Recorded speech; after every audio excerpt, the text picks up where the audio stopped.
চলতি বছরের শেষে মুক্তি পেতে যাচ্ছে বলিউড সুপারস্টার শাহরুখ খানের বহুল প্রতীক্ষিত ছবি কিং। এরপর কোন সিনেমায় তাকে থেকে যাবে তা নিয়েই শুরু হয়েছে জোর আলোচনা। বলিউডে গুঞ্জন প্রায় এক যুগ পর আবারও পরিচালক ফারাহ খানের কোনো সিনেমায় ফিরতে পারেন শাহরুখ। এবার তাদের সম্ভাব্য প্রজেক্ট मैं हूं ना 2।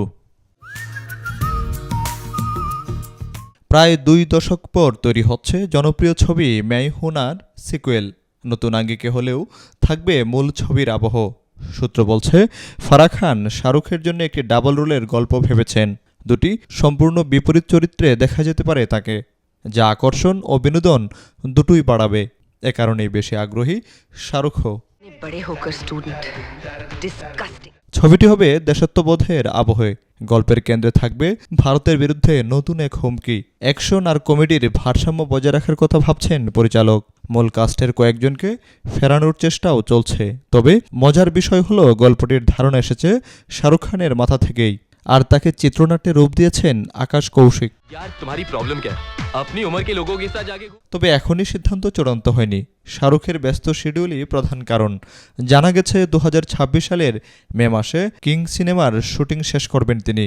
তারপর শুরু করবেন मैं हूं ना 2 এর শুটিং। 2004 সালে মুক্তি পায় শাহরুখ খান, সুস্মিতা সেন, সুনীল শেট্টি, অমৃতা রাও অভিনীত সিনেমা मैं हूं ना পরিচালনায় ছিলেন ফারাহ খান।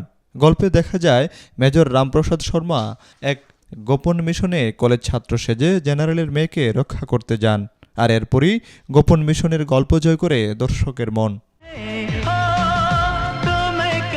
শাহরুখ ও ফারাহ জুটি কাজ বক্স অফিসে বরাবরই সফল। 2014 সালে সবশেষ মুক্তি পায় তাদের ছবি হ্যাপি নিউ ইয়ার। ছবিটি ভালো আয় করে বক্স অফিসে। এর আগে 2004 সালে मैं हूं ना ও 2007 সালে ওম শান্তি ওম দুটিই পেয়েছিল ব্যাপক দর্শকপ্রিয়তা। Desk report, B News 24।